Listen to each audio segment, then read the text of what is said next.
The CFI oil purification system is engineered to remove water, solid particulate, and dissolved gases from petroleum and synthetic fluids. This is vacuum dehydration, refined, a dependable process made even more intelligent with automated controls.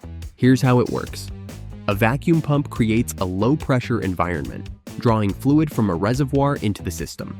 Inline heaters raise the fluid temperature before it passes over dispersal elements, where the water is vaporized, boiled off below its normal boiling point, thanks to precise vacuum pressure tuning as it passes into the vacuum chamber.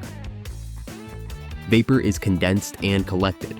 Purified fluid continues through filtration, and now that same fluid is cleaner, drier, and ready to perform. But what truly sets the CFI oil purification system apart is automation.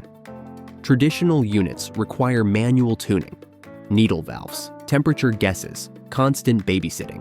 The CFI oil purification system automates vacuum set point control, adjusting pressure with no user input. It auto-regulates temperature to optimize water removal, no trial and error. It even reduces heater use once the oil reaches temperature, lowering energy costs over time. And auto-recirculation ensures faster warm-up and more effective dehydration, no manual balancing needed. The result? Less guesswork, more uptime, and industry-proven dehydration performance every time. Contact CFI to learn more.